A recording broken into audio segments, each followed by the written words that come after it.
Si on veut lutter contre la pollution plastique, d'ici 2040, il faut arriver à un taux de production de plastique vierge à hauteur de 10% du niveau de 2020. L'exemplarité, je pense que c'est peut-être l'outil le plus fort. Je sais que moi j'ai arrêté la viande.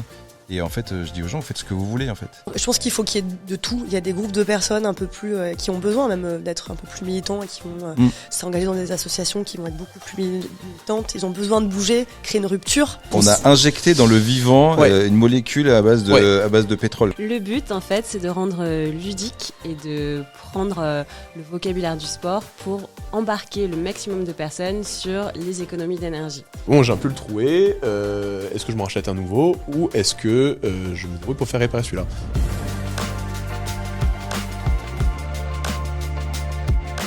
Bonjour à tous, bienvenue dans ce nouvel épisode de Stratégie Climat. Aujourd'hui, je suis ravi d'accueillir 3 nouveaux invités. Donc nous avons autour de la table ou du salon, je sais pas comment on dit, donc Margot, Quentin et Clémence qui vont se présenter. Encore 3 profils de qualité qui représentent des expertises différentes et qui permettent donc aux entreprises d'initier et d'accélérer leur transition écologique. Alors sans plus tarder, on va commencer par Margot qui du coup aujourd'hui est consultante sur toutes les problématiques de la transition écologique. Tu peux nous en dire un peu plus? Oui, merci. Ravie d'être avec vous. En effet, du coup, je travaille depuis un an et demi à mon compte. J'ai créé il y a peu une marque qui s'appelle Bicom Conseil. Ça a été un exercice intéressant de le faire pour la première fois. Et concrètement, ce que je fais depuis un an et demi, j'accompagne des entreprises, plutôt petites structures, vers une certification qui s'appelle Bicorp, qui commence à être quand même assez connue, même s'il n'y a pas beaucoup d'entreprises qui ont encore accédé. Ok, on sait combien en France il y a d'entreprises qui sont Bicorp? Un peu plus de 350. 350, ouais, ok. À peu près. Et 200 en cours, je pense. Et donc c'est une certification qui permet... Alors elle permet, très bonne question, d'évaluer une entreprise sur sa performance environnementale, sociale et sociétale. Concrètement, est-ce qu'elle a un plan d'action qui va au-delà de minimiser son impact, mais plutôt d'aller favoriser l'ensemble de ses parties prenantes, donc créer de la valeur concrètement pour ses clients, pour aussi ses fournisseurs, mais aussi ses collaborateurs. Il y a beaucoup de questions, donc je ne sais pas si on a le temps de détailler, mais en tout cas, c'est complet. Et avant de créer donc Bicom, tu faisais?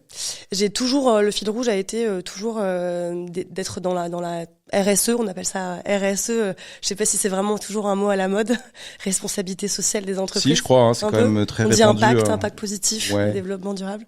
Régénératrice. Voilà, exactement. Ouais. Donc j'ai toujours travaillé à l'intérieur d'entreprise en tant que chef de projet RSE. Essayer de faire bouger des choses plutôt de l'intérieur. Ok, et donc tu as décidé de voler tes propres ailes.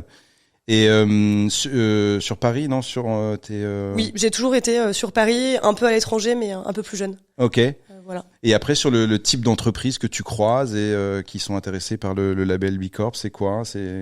Il y a beaucoup d'entreprises, c'est pas réservé à un secteur en particulier, ni à une taille. Donc j'ai pu travailler avec des entreprises dans la communication, entreprises de promotion immobilière également. Des plus gros groupes un peu plus dans la tech, on en parlait tout à l'heure. Okay. C'est pas réservé à un certain type d'entreprise. Et donc après le bénéfice pour l'entreprise, une fois qu'elle a son label Bicorp, c'est de montrer au monde entier qu'elle est engagée. Alors au-delà effectivement du but d'obtenir ce fameux label ou certification qui est important quand même, c'est vrai qui démontre une certaine exigence et donc du coup une performance certaine. Hein. Vous voyez, peu de personnes, en tout cas peu d'entreprises l'ont encore aujourd'hui.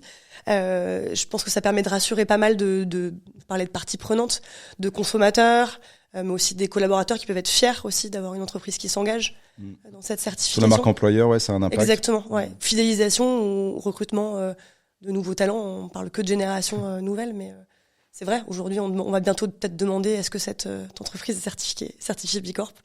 Donc, il y a beaucoup de bénéfices. À mon sens. Il y a plein d'autres labels aussi. La dernière fois, sur le dernier épisode, on en avait parlé. Tout à fait. Et du coup, les gens qui viennent vers toi, ils sont animés par quoi en fait? C'est quelle est leur c'est la climato-conscience des dirigeants. C'est de se rendre compte que il faut cadrer un peu les actions. C'est quoi les motivations? Je pense que tu as dit plusieurs éléments. Il n'y a pas une seule raison. Il y a cette volonté de structurer aussi, effectivement, et de savoir sur quel pilier on peut s'engager. Je pense qu'il faut prioriser. Une entreprise peut pas s'engager sur tous ces piliers en même temps. Ça prend du temps aussi. Souvent, il y a des demandes collaborateurs. On sent qu'il y a une émulation collaborateur qui veut faire plus en plus de choses, donc l'entreprise suit. Parfois, c'est dans l'autre sens. C'est un dirigeant, une dirigeante qui a envie de se dire, OK, on a envie de faire plus pour la société, pour l'environnement. Donc, qu'est-ce qu'on peut faire de mieux? On n'est plus à est-ce que je peux minimiser mon impact et simplement faire un bilan carbone? Est-ce que je peux mettre en place un business model qui répondrait à une problématique sociétale, environnementale? Enfin, c'est des questions comme ça qu'on aborde et de se dire quelle entreprise je suis pour aujourd'hui, mais pour demain, en fait. C'est ces questions qu'on aborde. C'est des grandes questions, hein. On n'y répond pas sur une visio, mais... Mais c'est hyper intéressant parce que je pense qu'une grande partie des entreprises vont devoir se poser ces questions de toute façon dans les prochaines années. Donc autant commencer rapidement. Et après, toi, toute seule, tu peux aller dans les entreprises. De quoi tu as besoin dans une entreprise? Les interlocuteurs, les données, comment ça se passe? Alors on va dire, c'est exactement quand j'étais en interne aussi en entreprise, où on est obligé de solliciter plein de métiers différents et plein de BU différentes. Ouais. C'est des sujets, on va parler de sujets d'achat, donc il faut forcément quelqu'un qui s'y connaît en supply chain ou en achat, quelqu'un de financier, et ça c'est le plus important. Parce que du coup lui aussi il doit prendre la mesure de cette performance qui est à la fois qui est pas qu'économique en fait, hein, qui embrasse plein d'autres sujets. Évidemment, là où c'est très intéressant, c'est d'avoir le CODIR ou une partie du CODIR, une comité de direction, qui sont quand même les décideurs. Donc ça permet d'embarquer pas mal de monde. Des gens, évidemment, des ressources humaines, puisqu'il y a cette certification en particulier, mais beaucoup de certifications parlent de pratiques collaborateurs. Donc voilà, marketing souvent. Je travaille pas forcément avec des responsables RSE ou communication RSE. Ça dépend des entreprises, mais donc il y a un certain nombre de personnes avec qui je suis en contact et avec qui on peut détricoter et trouver toutes les entre guillemets les réponses et réussir à avoir le maximum d'informations. Ok. Donc c'est quand même un métier qui demande à avoir un relationnel et une facilité d'échange avec quand même des collaborateurs, des responsables opérationnels très vite. En effet, ouais. Oui. Je pense que à la fois être à l'aise, à la fois avoir un discours un peu différent. Effectivement, un comité de direction, ce sont des humains hein, comme nous, mais ils n'ont pas forcément les mêmes sujets au quotidien. Souvent, il faut être un peu plus direct, un peu plus concret, aller plus vite à l'essentiel. Donc, c'est savoir s'adapter aussi et sentir aussi. Ce que je ressens aussi dans certains accompagnements, c'est la nécessité de peut-être prendre un peu plus de temps avec certaines personnes, se dire on n'est pas tous climato-sceptiques, on n'est pas tous hyper engagés, mais il y a des voies un petit peu entre deux et il faut pouvoir parler à tout le monde, c'est là où on embarque le maximum de personnes, selon moi. Et c'est ce qu'on défend en tout cas, stratégie climat, effectivement, c'est de faire aussi un pas vers les entreprises et de leur dire que de toute façon l'histoire est en route, il va falloir faire des choses, donc commencer dès à présent. Super, en tout cas, très bon exemple. Il y a pas mal de gens que je connais qui se posent des questions sur des reconversions pour justement aider les entreprises sur leur trajectoire, alors que ce soit sur l'empreinte écologique, sur le carbone. Mais en tout cas, ils peuvent venir vers toi, te poser des questions, savoir un peu... Avec plaisir, c'est déjà le cas. C'est déjà le cas. Mais en tout cas, j'insiste là-dessus parce que je sais qu'il y a beaucoup de gens qui sont en demande d'informations. Ouais. Pour justement comprendre qu'est-ce qu'il y a derrière. Voilà, moi je leur dis bon, c'est pas inaccessible. Il y a des formations. Voilà, à partir du moment où on a la volonté, en tout cas, tout est possible.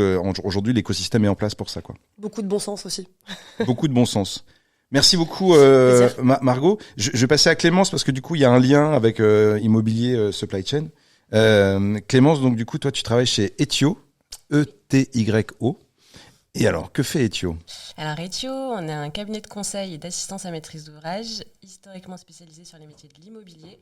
On s'intéresse aussi aux problématiques de supply chain et moi je dirige l'activité de conseil en développement durable, donc sur ces métiers-là. En gros, comment on fait de l'immobilier mais responsable et décarboné, comment on accompagne les supplies dans leur transition environnementale aussi, et puis plus généralement, comment on implémente des stratégies ESG pour changer de la RSE, pour environnementale, sociétale et gouvernance au sein de fonds, d'entreprises, quelles qu'elles soient. Chez Ethio, on est en cours de certification B Corp, donc en fait, ça enchaîne vachement bien. On est B Corp pending, on fait partie des 200 qui attendons de pouvoir être audités. Donc on a déposé le dossier à la fin de l'été. Et je te rejoins, en fait, c'est vraiment un moyen de faire bouger les lignes en interne parce que c'est hyper transverse. Tu parles des collaborateurs, c'est en effet attractif. Nous, on a pas mal de demandes de stage où les gens arrivent en disant « on a vu que vous étiez en cours de B Corp, du coup ça prouve que vous êtes une boîte engagée, etc. » Et puis en interne, ça fait changer pas mal de choses parce que ça te fait réfléchir sur des thématiques telles que la philanthropie, la place de ton entreprise dans la société. Il faut changer les statuts aussi. Premier geste quand tu arrives sur ce genre de certification, et donc ça embarque aussi le service juridique ou les dirigeants en disant maintenant on assume, on change nos statuts et on dit qu'on va avoir un impact différent sur la société, l'environnement, etc. Donc chez Ethio, on a un cabinet de conseil, on n'est pas une société à mission, mais ça fait vraiment partie dans nos statuts depuis cet été du coup, d'être plus engagé sur la transition environnementale, que ce soit à l'échelle de la ville ou des entreprises dans leur supply. Donc du coup, B Corp, mais parce que vous attendez, parce que c'est quoi ? Il y a un goulot d'étranglement, il y a une. Il y a un sacré goulot d'étranglement. Ouais, je pense que Margot est bien au courant, mais en fait, je sais plus le nombre d'entreprises qui sont B Corp aujourd'hui en Europe. Je crois que c'est Plus de 1300 c'est ça. En Europe ? en Europe, ouais. Ah, c'est 7000 mondes. C'est pas beaucoup en fait. Non, au regard du nombre d'entreprises, c'est pas beaucoup. Non.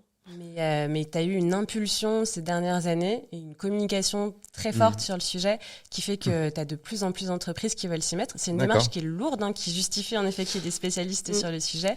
Et du coup, oui, goulot d'étranglement. Aujourd'hui, pour attendre que tu sois audité par le label, il y a 12 à 18 mois de file d'attente en fait. Et donc on reçoit régulièrement des mails qui nous disent pour l'instant, ne faites rien, attendez, on arrive. Donc ouais, c'est... petit goulot d'étranglement. Grosse liste d'attente. Et donc pour revenir sur Ethio, toi ça fait combien de temps que tu y es ? Ça fait un peu plus de 2 ans. Un peu plus de 2 ans. Ouais. Et donc tu es rentré avec un vrai savoir-faire sur la partie immobilier.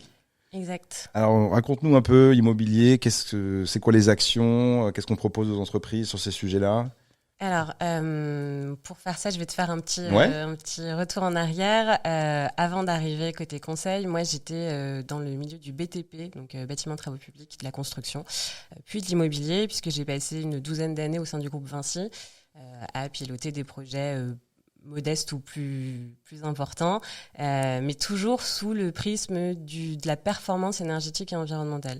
Et en gros, quand je suis arrivée dans cette petite PME du bâtiment, il y a une 12aine d'années, c'est vrai que les sujets de performance énergétique n'étaient pas forcément très maîtrisés. On commençait à parler de carbone, mais ce n'était pas des réflexes.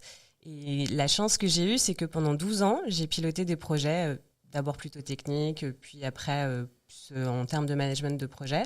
Et j'ai vu l'évolution de comment on pouvait s'approprier ces métiers-là, de la performance énergétique et environnementale, et surtout, quelles étaient les solutions qui avaient de l'impact réel, quelles étaient les solutions qu'on pouvait porter quand on était aux côtés d'un architecte, quand on s'adressait à une collectivité, en fonction des différentes personnes que tu avais en face.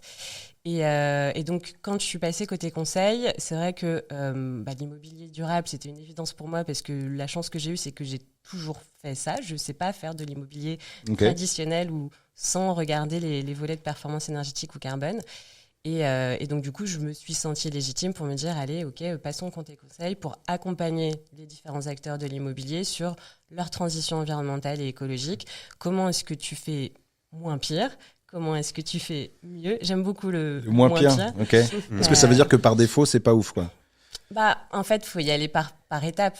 Et dans l'immobilier, tu as beaucoup de repères, beaucoup de labels, beaucoup de certifications, beaucoup de réglementations qui ont fait bouger les choses. RE 2020 ? La RE 2020, par exemple, la réglementation environnementale 2020, pour ceux qui ne connaissent pas. Ça fait partie des réglementations qui cadrent, et donc tu ne peux pas y déroger quand tu pilotes un projet immobilier. Et c'est une réglementation qui est devenue de plus en plus contraignante au fil des années. Ouais. Quand j'ai commencé à bosser, c'était la RT 2005, réglementation thermique 2005, et puis après il y a eu plusieurs millésimes, 2005, 2012, 2020, et puis la 2020 elle évolue encore, et en fait au fur et à mesure, les exigences sont devenues de plus en plus dures, et puis au lieu de parler que d'énergie, aujourd'hui on parle d'environnement, d'empreinte carbone, de circularité, et en fait tout ça fait que comme c'est très cadré par ces réglementations ou par des démarches incitatives, comme les labels ou les certifications, les secteurs de l'immobilier y vont. Est-ce qu'ils y vont par conviction? Est-ce qu'ils y vont pour avoir une étiquette? Est-ce qu'ils y vont pour se mettre au niveau des standards du marché? C'est une autre question, mais en tout cas, il y a des cadres qui font que c'est plus facile en fait, de structurer une démarche et de pouvoir comparer certaines choses. Là, on parle d'immobilier neuf ou on parle aussi d'immobilier ancien de tout, en fait. Le challenge dans l'immobilier, il n'est pas forcément sur le neuf. Le neuf, ça représente 1% du parc immobilier en France. En gros, en termes de proportion. D'accord. Tous les ans, c'est quoi? C'est 1% de... C'est ça. Ouais, ok. Donc en fait, les efforts, autant les focaliser sur le patrimoine existant, sur ce qui existe, sur les bâtiments dans lesquels on vit et on habite. Et donc, tu as énormément de challenges sur la performance énergétique, sur le confort. Aujourd'hui, on parle de plus en plus de confort, de bien-être, qui soit sur la thermique, sur la lumière, sur l'acoustique, sur les matériaux, sur les émissions de pollution, de polluants, etc. Et donc, pour tous ces sujets-là, en neuf comme en réhabilitation, pour du bureau, comme pour du logement, comme pour la logistique, aujourd'hui, tu as beaucoup de cadres réglementaires ou de certifications qui vont t'expliquer les différentes étapes et qui vont pouvoir te permettre de comparer, en fait. C'est quoi les 3 actions les plus efficaces si je veux rendre un bâtiment moins pire? Moins pire. Alors, ça dépend toujours de ta situation de départ. Est-ce que c'est moins pire sur l'énergie? Est-ce que c'est moins pire sur la biodiversité? Donc, en fait, je vais te faire une réponse de Normand, même si c'est pas ma région de base. Le moins pire, pour faire moins pire, en fait, il faut déjà impliquer l'utilisateur, l'usager. Ça, c'est le premier truc. Parce que c'est lui qui remonte ce qu'il vit au quotidien. Non, c'est qu'en fait, tu pourrais faire le bâtiment qui, sur le papier, serait le plus vertueux au monde, avec toutes les technologies qui vont bien, la bonne conception bioclimatique, ça a été bien pensé par les architectes et les concepteurs. Tu peux donner le meilleur bâtiment au monde à quelqu'un qui s'en servira mal, parce que soit il n'a pas envie, soit on ne lui a pas appris. Les résultats seront pas à la hauteur. Donc en fait, celui qui a le plus d'impact, c'est celui qui vit dans le bâtiment. Okay. Donc j'ai envie de dire que c'est pour tous les sujets, du coup, que ce soit énergie, environnement, biodiversité, etc. La première action, ça va être la sensibilisation et l'implication en fait des gens. Donc toi, au quotidien, quand tu commences une mission, la première chose que tu fais, si je comprends bien, c'est que tu vas voir les gens. Alors, ça dépend à qui je m'adresse. Moi, dans mon métier, je travaille à la fois pour des investisseurs immobiliers, pour des professionnels de l'immobilier, des promoteurs ou autres, ou pour des utilisateurs. Si on s'adresse à des utilisateurs, là oui, le premier truc, c'est déjà de comprendre comment ils vivent dans leur bâtiment. Si tu parles à des investisseurs, eux, ils ont un portefeuille avec plein d'actifs et ils ne connaissent pas forcément les locataires un par un et on n'a pas forcément le même lien. Tu vois, donc, ça dépend à quelle strate du projet tu te situes. Alors juste pour, du coup, je me projette un peu. Je suis une entreprise qui a des bâtiments. Donc ça peut être des entrepôts, des usines, des bureaux. Et donc je vais voir Ethio parce que, alors, même chose, ça dépend de ton niveau de maturité. Mais souvent, la première étape, c'est de se dire, phase d'introspection, j'audite. J'essaye de comprendre mes bâtiments, comprendre leur point de départ, pour justement se dire si je veux faire moins pire, d'où est-ce que je pars. Et l'étape 0, même avant de comprendre mon portefeuille, c'est de me comprendre moi, qu'est-ce que je veux, quelles sont mes ambitions. En fait, quand je parle d'introspection, c'est vraiment où est-ce que je veux aller, parce qu'il y a tout un tas de réglementations, c'est ce que je disais tout à l'heure, mais au-delà de ça, tu peux décider d'aller plus loin. Tu peux te dire, moi, je veux déployer des énergies renouvelables sur tout mon patrimoine. Ok, pourquoi? Est-ce que c'est logique de faire un effet de masse? Pourquoi est-ce que je veux faire ça? Ou est-ce que mon prisme, c'est le carbone? Est-ce que je veux me focaliser sur la qualité de vie au travail de mes collaborateurs? Tu vois, donc c'est d'abord définir avec le client là où il veut aller, ce qui est important pour lui. Souvent, c'est aussi transcrire la politique RSE, pour reprendre tes mots tout à l'heure, dans un langage immobilier. Si les valeurs sont sur... je sais pas moi, la minimisation des ressources, l'impact qu'on peut avoir sur les ressources parce qu'on est une boîte d'agroalimentaire, comment est-ce que ça se traduit dans un programme immobilier et comment est-ce que je peux après impulser ça au niveau du patrimoine. Donc étape 0, savoir ce qu'on veut. Étape 1, comprendre là où on en est. Les entreprises savent ce qu'elles veulent ? On les aide. Oui, c'est ça. Parce que moi, j'en croise beaucoup qui sont quand même assez lost dans le sujet. Donc, Ouais. Après, c'est peut-être aussi la crainte de l'application de certaines régulations, j'imagine. C'est ça. En général, les entreprises viennent à nous parce qu'elles ont entendu dire qu'il y avait une réglementation et que qu'est-ce qui se passe si jamais je le fais pas ou je le fais qu'un petit peu ou je le fais dans 5 ans. Bon, s'il n'y a pas de pénalité, est-ce que vous pensez quand même que je dois y aller ? Donc, tu as effectivement ce levier ou ce moteur réglementaire. Et puis, dans le domaine du développement durable, en tout cas appliqué à l'immobilier, il y a un autre moteur qui est très fort, c'est la facture. En fait, le prix de l'énergie explosant pour les utilisateurs, du coup, donc ceux qui vivent dans un bâtiment, ça, c'est un vrai moteur ou une vraie motivation parce qu'en fait, on a des gens qui viennent nous voir et qui nous disent si ça continue, je vais plus pouvoir payer mes factures ou en tout cas, je vais plus pouvoir piloter mon activité qui n'est pas celle de faire vivre un bâtiment parce que j'ai des charges qui augmentent, donc aidez-moi à baisser ça. Et donc le poids de l'inaction, le prix de l'inaction climatique fait que c'est une motivation pour se dire là, il faut quand même que je fasse quelque chose sur mon bâtiment. Ils n'ont pas tous une climato-conscience très très forte, quoi. C'est un peu le bâton, un peu, quoi. Oui. Ouais, c'est le bâton. Mais du coup, c'est pas mal parce que des gens qui seraient pas forcément venus à nous pour nous dire là, je sens que j'ai un patrimoine vieillissant, comment est-ce qu'on peut faire pour le progresser ? Ils viennent parce que si je fais rien, de toute façon, je vais dans le mur. Donc, Ok. Et donc, il n'y a pas que l'immobilier. Il y a aussi de finance, supply chain. Exact. Il n'y a pas que l'immobilier. Et moi, c'est ce qui m'a fait rejoindre Ethio, d'ailleurs, en me disant les projets d'immobilier durable, je les comprends, je les connais, je sais comment interagir avec les différents acteurs. On accompagne aussi les supply chains dans leur décarbonation. Donc, structuration, notamment autour des sujets de carbone, de bilan carbone, et surtout mise en place de plans d'action et déploiement. Et plus généralement, pour remonter un cran encore en amont, on accompagne aussi les fonds, les investisseurs sur la structuration de tout ce qui est reporting extra-financier, parce que même chose, encadré par des réglementations obscures qui nécessitent du décryptage. C'était ce qui s'était passé dans ton précédent podcast.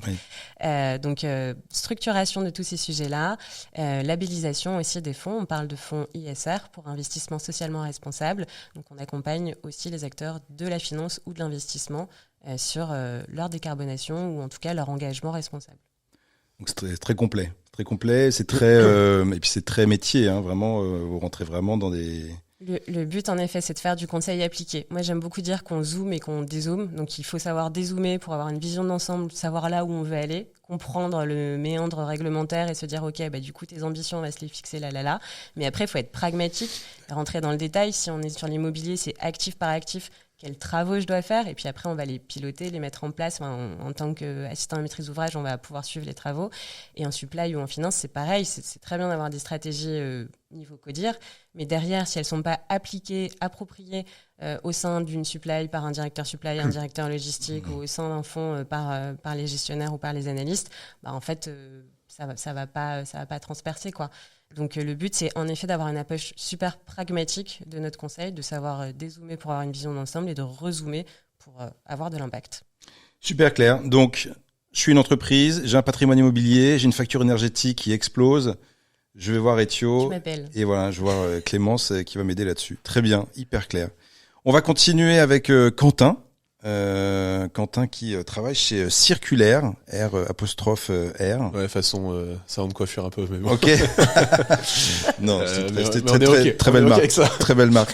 Alors, que fait Circulaire? Parce que ça sent l'économie circulaire. Mais alors, Circulaire, on est dans l'économie circulaire. Alors, je suis un peu obligé de prendre la 20 secondes pour expliquer l'économie circulaire. Vas-y. En gros, aujourd'hui, et ça s'est particulièrement accéléré depuis la révolution industrielle, on est dans un système qu'on dit linéaire, c'est-à-dire qu'on exploite des ressources fossiles, très majoritairement. On les transforme en produits qu'on utilise de manière très courte, voire à usage unique. Et ensuite, on s'en débarrasse sous forme de déchets qu'on stocke, parce que souvent, on ne sait pas trop quoi en faire. Bon, ça, c'est le modèle linéaire qui fait évidemment porter deux menaces. L'épuisement des ressources naturelles et de l'autre côté, l'accumulation de déchets. avec toutes les pollutions que ça. Ouais, que ça et potentiellement, effectivement, ça met aussi dans l'atmosphère un peu de CO2 au passage. Exactement. Alors là, mais incroyable, parce que souvent, effectivement, quand on pense économie circulaire, on pense déchets et on pense macro déchets. On va penser tout de suite l'emballage qui va être enfoui dans une décharge ou dans la mer, ou dans la mer, bien sûr. Mais en fait, la logique s'applique à beaucoup d'enjeux, à beaucoup des enjeux climatiques. Environnementaux, mais du coup, lapsus aussi climatique, par exemple. Le climat, c'est totalement ça. On exploite le pétrole, notamment, qui est une ressource fossile. On le transforme, en plus, avec en plastique à usage unique complètement lié. Et il en ressort des déchets. Alors, il se trouve que c'est des particules de carbone qu'on stocke dans l'atmosphère, mais la problématique est la même. C'est-à-dire, c'est des déchets qu'on stocke à un endroit, donc dans l'atmosphère, parce qu'on ne sait pas trop quoi en faire aujourd'hui. Et ça attire le point sur le fait que la notion de déchet, c'est pas une notion physique, c'est une construction sociale. C'est quelque chose, un déchet, c'est un objet, une matière, tout ça, dont on estime qu'elle a plus d'utilité et donc qu'on ne lui attribue plus de valeur. Mais le déchet, ça n'existe pas. Enfin, oui, parce que en fait, la nature, il n'y a pas de déchets, parce qu'en fait, les déchets, c'est finalement de la matière première pour des plantes, pour d'autres choses. Donc, exactement. C'est intéressant de se dire que finalement, c'est très humain en fait le déchet, quoi. Ouais, exactement. Non, complètement. Et donc du coup, l'idée de l'économie circulaire, en s'inspirant effectivement des écosystèmes naturels, c'est d'essayer de penser un système où d'un côté, on arrête de reposer sur l'exploitation de ressources fossiles, on repose plutôt sur des ressources renouvelables, et de l'autre côté, on essaye de toutes ces ressources qu'on qualifie de déchets et qu'on stocke, en fait, d'en faire quelque chose et de boucler la boucle. Alors, ça passe souvent par des boucles techniques. La plus connue, malheureusement, pas forcément la plus efficace, c'est le recyclage. Ça reste quand même, aujourd'hui, on reste beaucoup à l'économie circulaire, recyclage. Mais il y a beaucoup d'autres boucles techniques, et en amont, notamment, pour qui sont plus efficaces. Mais on insiste beaucoup sur les boucles techniques, mais il y a aussi une approche aussi, ça pose des vraies questions aussi philosophiques sur notre rapport au monde, notre rapport à la matière. Donc voilà. Boucle technique. Oui. C'est du coup, par exemple, je suis une entreprise et j'achète de la matière première, j'ai du déchet. C'est tout ça, une boucle technique. Alors une boucle technique, on estime en gros dans les matériaux, il y a un peu deux types de matériaux si on simplifie. Il y a ceux qui souvent ça va être des matériaux organiques en fait qui naturellement vont être réassimilés par les écosystèmes, et il y en a d'autres, ils sont inertes, ils vont pas être réassimilés. Et là, auquel cas il faut mettre en place des boucles techniques, donc c'est-à-dire des boucles logistiques opérées par l'homme pour faire réentrer ces matériaux, ces déchets, on les fait réentrer, et donc ça peut être par exemple le réemploi. Le réemploi, c'est une boucle technique parce que ça nécessite quand même une logistique assez forte pour faire réentrer ces matériaux dans les boucles de production, les faire repartir à zéro. Le recyclage, c'est une boucle technique parce que on a ces déchets, on les réduit au niveau de matière et on utilise cette matière comme nouvelle matière première. Mais comme tu dis, c'est assez complexe à mettre en place parce que ça touche différents acteurs. Oui, complètement. Souvent, ça nécessite effectivement des approches sur toute la chaîne de valeur, donc multi-acteurs. Donc ça peut être assez compliqué à mettre en place. Ça peut être compliqué, mais parfois aussi les solutions les plus simples, justement, sont aussi les meilleures. Les meilleures. Ouais. Avant de continuer là-dessus, toi, juste un peu ton parcours, comment t'arrives à l'économie circulaire? Oui, bien sûr. Alors du coup, initialement, j'ai commencé par du conseil. Oui. J'ai eu d'autres expériences avant, mais ma première grosse expérience était du conseil en stratégie dans un gros cabinet mondial de conseil en strat. Okay. C'était sans comment dire, il y a pas de green là-dedans, quoi. Pas forcément. Leurs couleurs sont vertes, mais c'est à peu près okay. tout. Non. C'est un cabinet qui par ailleurs c'est bien le problème, ils peuvent faire des super trucs, hein, ils développent notamment parce qu'ils ont une force de frappe économique, aussi dans la tech. Ils peuvent faire des super trucs, mais c'était pas spécialisé là-dedans. Non, ma question. Du tout. Ok. Et moi, j'ai jamais réussi à en faire là-bas. Donc tu fais du conseil là-bas. Ouais, conseil en strat. Donc je travaille avec des banques, je travaille avec des grandes entreprises pharmaceutiques, je travaille avec la grande distribution, avec des gens passionnants, des gens pour le coup brillants, mais sur des missions où je n'étais pas très aligné en termes de valeurs, en plus d'un rapport au travail qui est pas forcément celui que je souhaite à terme. très intense. Ouais, c'est ça. C'est ça. Et au bout de quelques années, quand j'avais un peu rempli mon contrat personnel que je m'étais fixé en entrant là-bas, en me disant il y a des choses à apprendre, voilà. Bon, j'ai fini par un peu remettre en question. Covid, en plus, c'était passé par là. Et je me suis dit, comment est-ce que je peux continuer mon activité de consultant que j'aime beaucoup, qui est passionnante, où j'apprends beaucoup, mais plus alignée avec mes valeurs. Et c'est à ce moment-là, en fait, au sein de cette entreprise, il y avait un réseau interne qui était consacré aux questions environnementales, qui réunissait un peu toutes les personnes qui étaient sensibilisées. Par ce réseau, je connaissais quelqu'un qui était parti de l'entreprise 6 mois avant. Dans son mail de départ, il disait je quitte pour aller dans cette petite boîte qui s'appelle Circulaire, qui fait du conseil en économie circulaire. Okay. Et donc j'ai repris contact avec lui. Fuite des cerveaux, quoi. Et un petit peu. Okay. Et donc voilà. T'as rejoint Circulaire. Circulaire. Et alors, avec la casquette de consultant. Et donc t'as fait toute l'introduction sur ce que c'est un peu l'économie circulaire. Que propose Circulaire du coup? Alors, Circulaire, on propose 4 activités qui se suivent un peu logiquement. La première, c'est est-ce que vous savez ce que c'est l'économie circulaire? Non. Bon, dans ce cas, on peut vous former, il y a de la sensibilisation, de la formation. Ça va de la sensibilisation très large, type conférence, à des formations très techniques sur des outils très spécifiques, l'ACV, voilà. Deuxièmement, maintenant vous savez ce que c'est l'économie circulaire, mais vous êtes un peu seul dans votre coin. Venez rencontrer des gens qui parlent d'économie circulaire et qui vont vous inspirer. Là, c'est le Club Circulaire. Alors, le Club Circulaire, c'est un réseau qui rassemble un peu plus de 50 grands groupes type 440 et plein de solutions, on va dire les pure players de l'économie circulaire. Ça peut être des startups, mais pas que. Et donc plusieurs fois dans l'année, on se réunit, notamment en physique, mais aussi parfois il y a des ateliers digitaux. Le but, c'est de vraiment créer une dynamique, faire parler d'économie circulaire. C'est de la continuité de la sensibilisation. Oui, exactement, mais un peu plus concrète avec une dimension aussi à la fois un petit peu ouverture, par exemple au niveau des intervenants qu'il peut y avoir lors des clubs circulaires. En juin dernier, on avait la chance d'être au ministère de l'économie et des finances, et on a fait venir dans les intervenants Timothée Paric, qui est assez connu sur les questions de décroissance. Donc là, il y a un peu une notion d'ouverture à d'autres sujets, et il y a une notion parfois technique sur des sujets très précis. On va faire un thème sur la CSRD, sur la partie économie circulaire, ça peut être très précis. Et puis il y a une dimension réseau aussi dans ces clubs circulaires, c'est attendez, telle entreprise, ah oui, vous m'avez parlé, ah oui, vous avez tel besoin, ah il faut absolument vous rencontrer telle entreprise, ils répondent, voilà. Donc cette dimension réseau. Une fois que les gens sont inspirés, qu'ils sont dans cette dynamique, qu'ils rencontrent des gens, ils se retournent un peu vers le même, ils font moi j'en suis où?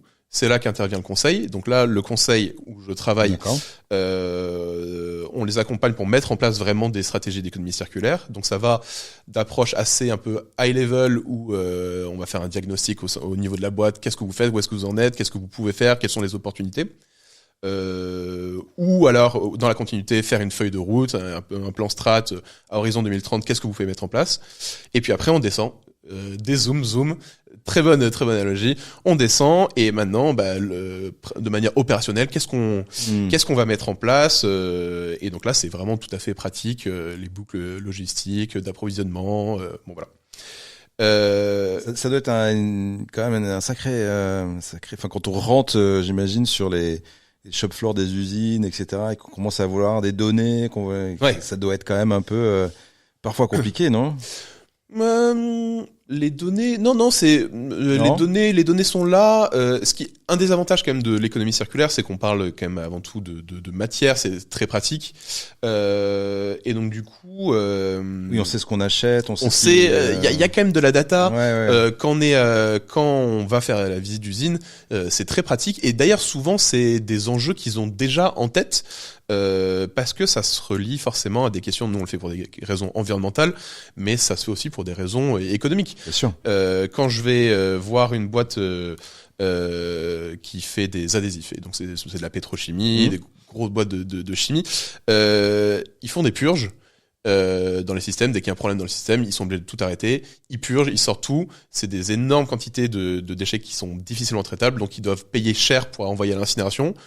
On travaille avec eux pour voir comment est-ce qu'on peut arrêter ce système de purge. Ça leur coûte pas cher, ça leur revient moins cher parce que ils sont pas obligés d'aller faire incinérer ces déchets. Ces déchets qu'ils font incinérer, c'était des ressources qu'ils avaient payées en amont. Donc en termes de coût, on est sur un double coût. Et en plus, du coup, l'idée c'est de pouvoir retraiter ces déchets et les faire réentrer dans la chaîne. Voilà. Donc il y a un meilleur impact, mais il y a aussi relié à des coûts. Donc c'est pour ça que quand on va dans le côté pratique, en général, on s'y retrouve et je dis pas que c'est toujours moins cher, tout ça. Parfois ça l'est pas. Parfois ça l'est pas. Mais dans les enjeux pratiques, en tout cas, on se raccroche à des logiques qui sont déjà présentes dans les entreprises, d'efficience notamment par rapport aux matériaux. Ok. Et j'avais parlé d'une quatrième activité. Vas-y, quatrième activité. Qui est un peu dans la continuité, c'est que parfois, tu l'as mentionné dès le début, il y a des sujets sur lesquels on peut pas, où ça nécessite toute la chaîne de valeur, on peut pas faire seul. Et là, c'est les limites du conseil, c'est qu'on peut pas, parfois, voilà, juste une entreprise peut pas le faire seul. Et donc, dans cette logique-là, on monte de plus en plus des coalitions d'entreprises sur des sujets. Par exemple, la première coalition historique qu'on a lancée, c'était sur le sujet de la PLV, donc la publicité sur lieu de vente. La PLV en France, c'est un secteur qui est très linéaire parce que 30%, par exemple, le petit chiffre, 30% de la PLV produite n'arrive jamais en lieu de vente. C'est des tests, c'est tous les têtes de gondole, dans les rayons, les petits encarts en plastique. Mais ça veut dire 30% qui 30%, c'est juste que on les produit mais on les utilise pas, quoi. Oui, exactement, parce que ça n'arrive pas au bon magasin. Le temps que ça arrive, en fait, la promotion est déjà terminée. Ah ouais. Donc voilà, c'est évidemment un gâchis écologique énorme, et donc on a monté une coalition sur la PLV où on réunit donc du coup des producteurs de PLV, okay. Des marques qui utilisent de la PLV, des distributeurs notamment dans la grande distribution qui utilisent de la PLV, et on réunit tout le monde autour de la table et on fait maintenant qu'est-ce qu'on fait? Et un des objectifs par exemple de cette coalition, c'est de créer des innovations, par exemple. Pourquoi pas essayer de créer de la PLV réutilisable? Dans quelle mesure est-ce qu'on peut créer du réemploi dans la PLV? Voilà, donc c'est ce genre d'innovation qui nécessite effectivement quand même de réunir autour de la table un certain nombre de personnes. Parce qu'il y a beaucoup d'entreprises qui ont peur de bouger seules, de partir sur de l'inno en disant mais ça va me coûter cher. Est-ce que c'est vraiment je vais construire un asset qui va vraiment me différencier positivement? Donc je pense que ça les rassure aussi d'avoir autour de la table toute la chaîne. Ouais, complètement. Okay. Complètement. Et d'autant plus qu'il y a beaucoup de systèmes en fait, surtout quand ça touche les consommateurs. C'est des systèmes qui peuvent nécessiter un changement des habitudes consommateurs. Je parlerai peut-être plus tard là de la question de la consigne, par exemple, pour le réemploi.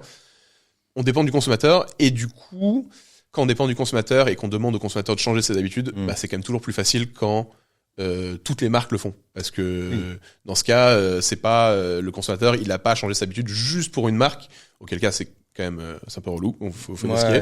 Mais si d'un coup toutes les marques commencent à le faire, notamment par le biais de coalitions, ça facilite un peu les points de bascule, notamment dans les habitudes de consommation.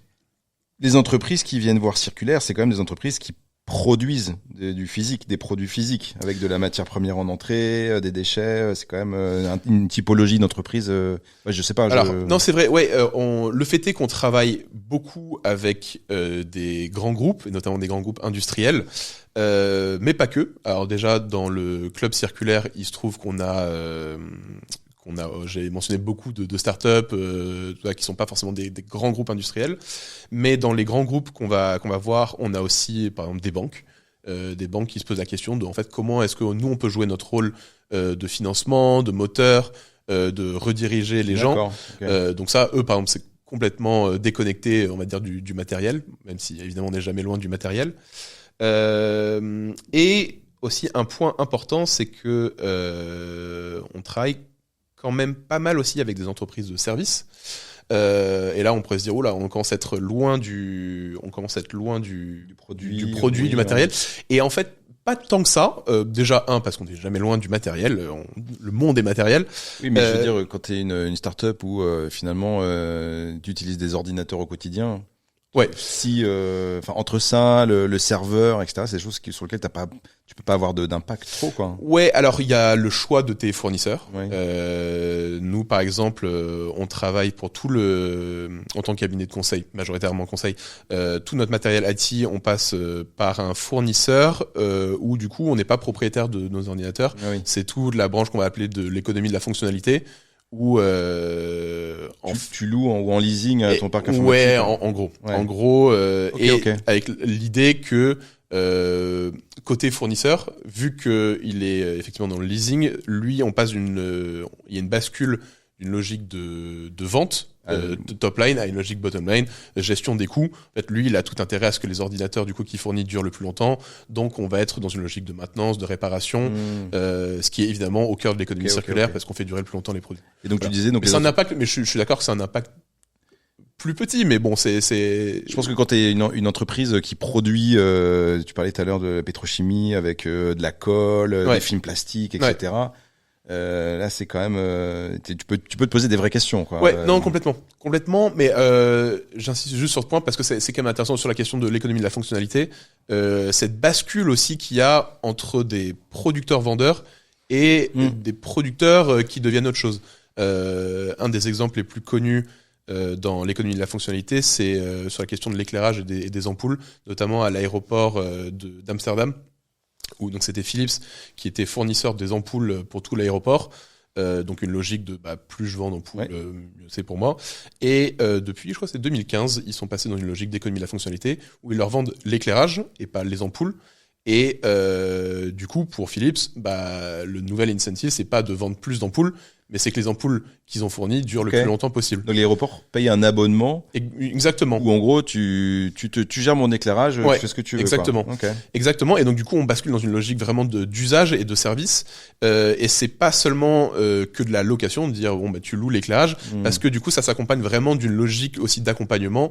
En fait, les deux travaillent ensemble pour voir comment est-ce qu'on peut optimiser, par exemple, l'éclairage en question, pour le rendre le plus efficient. Et dans la plupart des cas, par exemple, là, ça conduisait à un allongement de la durée de vie des ampoules de 80%, basé sur des économies d'énergie, sur une analyse fine de quand est-ce qu'il y a besoin de l'éclairage, dans quelles conditions, voilà. Super. On bascule un peu de cette logique producteur-vendeur, cette logique d'usage et de service. Ouais. Sur le premier épisode, on avait parlé aussi de Decathlon. Oui, complètement. Où du coup, ils avaient fait des stats sur les vélos pour enfants qui finalement étaient très très peu utilisés. Complètement. Et du coup, est-ce qu'on peut utiliser des vélos plusieurs fois finalement. Et donc je pense qu'il y a pas mal de choses à faire. Donc c'est une belle révolution. Alors du coup, je suis une entreprise. À quel moment je viens voir circulaire parce que finalement c'est très très tôt. Ouais, bien sûr. Mais en fait il y a quand même ce trigger au début de se dire je vais voir une entreprise parce que. Alors souvent ça peut être de la régulation. Ok. Quel type de régulation? Alors ça dépend un peu par industrie. Alors il y a des trucs qui touchent beaucoup d'industries. Je sais que vous avez déjà parlé de CSRD. Il y a un des actes délégués, donc le SRS E5, qui est consacré à l'économie circulaire. Donc ça c'est très large, mais ça peut être dans la RE 2020. Il y a effectivement une dimension économie circulaire pour le bâtiment. Il y a la loi AGEC en France, qui est quand même une des plus grosses lois autour de l'économie circulaire, qui a des implications très précises pour certaines industries, notamment autour des objectifs de réemploi des emballages. Donc là, qui touche par exemple beaucoup toute l'industrie de la bière, des vins, des spiritueux. Donc la régulation, souvent, ça peut être un premier pas. Une motivation. Mais aussi juste la sensibilisation. L'économie circulaire a cet avantage, ça c'est limite, mais ça a aussi l'avantage de parler quand même aux gens. C'est assez imagé, on voit bien ce que ça veut dire. Et du coup, souvent les gens, il y a un peu ce premier pas de c'est hyper intéressant. Il y a quelques exemples hyper parlants et du coup les gens ont envie d'en savoir plus. Et une fois qu'ils en savent plus, immédiatement ils disent mais moi qu'est-ce que je peux faire. Voilà. Donc souvent, cette première étape de sensibilisation, d'aller faire des conférences en entreprise, c'est un peu le pas dans la porte pour ensuite passer au niveau supérieur. J'ai une question qui est un petit peu à côté. C'est moi, je reste persuadé que l'économie circulaire, ça va être un pourvoyeur d'emploi assez important dans les 10 prochaines années. Ouais. C'est quoi ton avis là-dessus? Complètement. Il y a pas mal. Il y a quelques études effectivement qui tendent à montrer que l'économie circulaire s'accompagne en général de la création d'emplois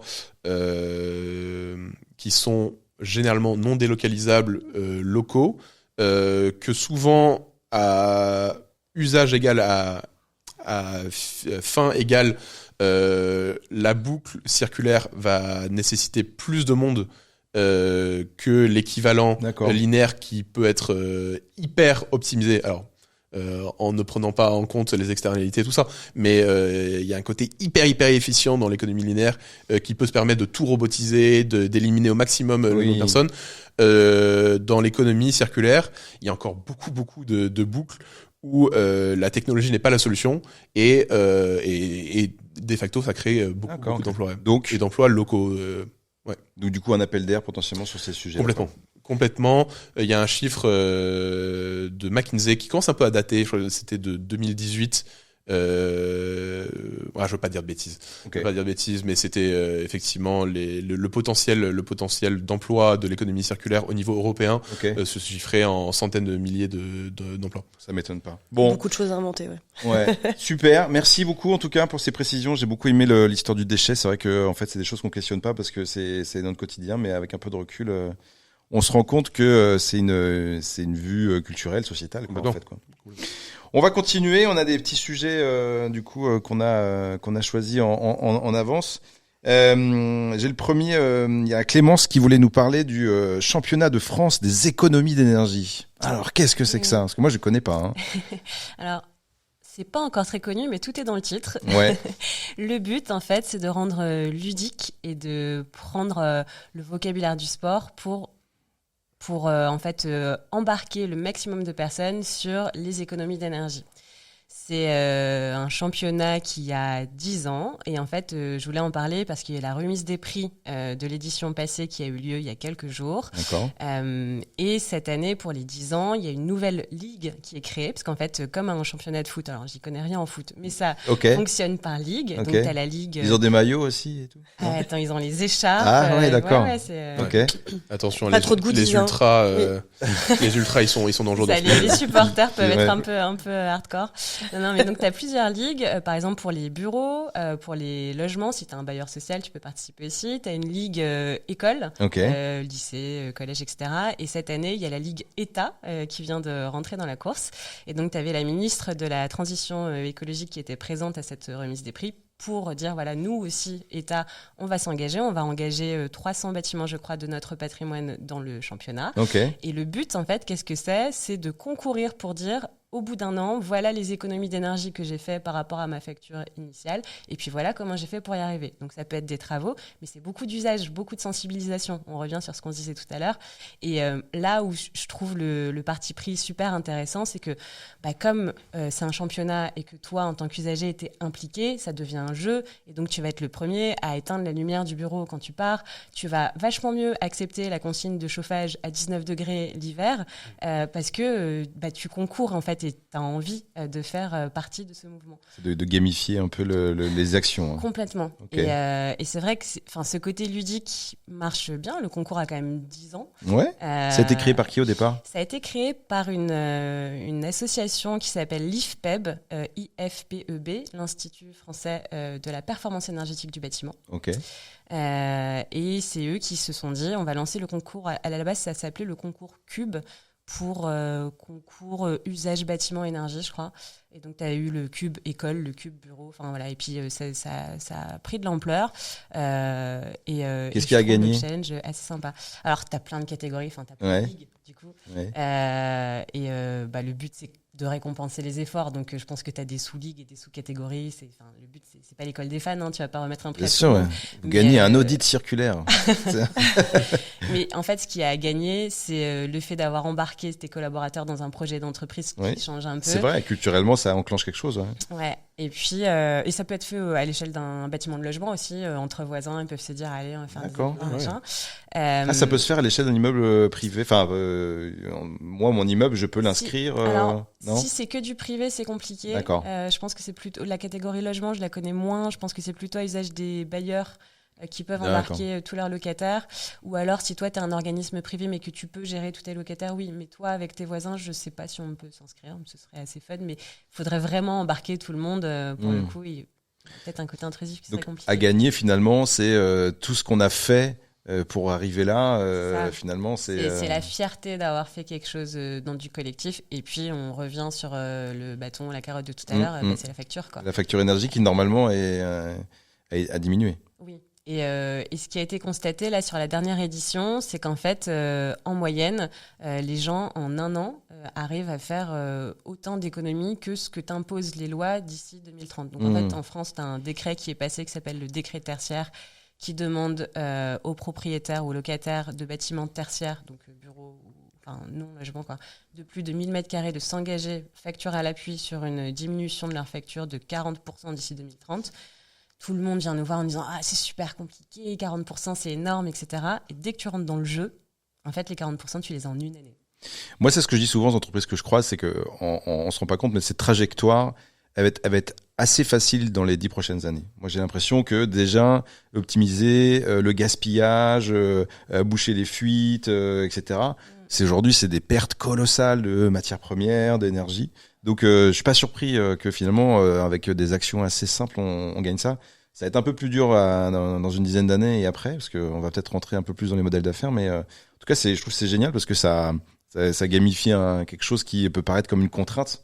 Donc, c'est hyper intéressant. Ça existe que pour l'énergie dans le bâtiment? Il y a d'autres championnats comme ça ou Je crois qu'il y a un championnat qui s'est lancé sur tout ce qui est flotte aussi, automobile. Ah oui, donc, mobilité. Je ne sais pas si c'est sur l'énergie, sur le carburant ou si sur les kilomètres. D'accord. Mais je crois qu'il y a un autre acteur qui s'est lancé sur le sujet de la mobilité aussi. Juste le championnat, c'est tous les ans du coup? C'est tous les ans, tu peux t'inscrire. Je crois que tu peux inscrire des bâtiments jusqu'à la fin de l'année. Ouais. En fait, le but, c'est de suivre sa conso pendant un an. Donc, action interne, mais aussi action de travaux. Ouais, parce que j'allais dire, du coup, est-ce qu'ils publient des chiffres un petit peu sur la suite d'année en année pour les mêmes bâtiments Oui, tout à fait. Voir un peu l'impact long terme. T'en as qui se réinscrivent chaque année, notamment dans le milieu scolaire. Parce que là, pareil, tu peux emmener tous tes étudiants ou élèves avec toi. Et donc, tu as pas mal de gens qui se réinscrivent, en effet, d'année en année. Alors, tu vas pas baisser de 40% tous les ans, hein. Mais oui, ça permet aussi d'avoir un suivi. Et les publications sont, je pense, sur le site du championnat. Tu retrouves il me semble qu'ils font des fiches d'identité sur les lauréats en disant voilà ce qu'ils ont mis en place, voilà tes économies, etc. Okay. Parce que le parc immobilier scolaire, on en a parlé dans les médias. Qui disait du boulot. Oui, il y a du boulot. L'hiver, les enfants, ils ont froid. L'été, ils crèvent de chaud. Donc, il y a des vrais enjeux là-dessus. Et du coup, moi, par exemple, l'école de mes enfants, je peux les inciter à s'inscrire, quoi. Tu peux les inciter, et puis même à l'échelle des villes, il me semble qu'il y a une ligue collectivité où tu as pas mal de maires, du coup, qui vont embarquer leurs bâtiments publics pour justement les écoles, pour se dire, déjà, c'est ce qu'on disait tout à l'heure, d'où je pars, donc mesurer, être conscient aussi d'où tu pars, et puis ensuite progresser ensemble. Donc, tu peux pousser, en effet, l'école de tes enfants. T'es quand même obligé d'être accompagné par des professionnels pendant cette année-là, non? Ou... C'est pas le but, mais tu peux.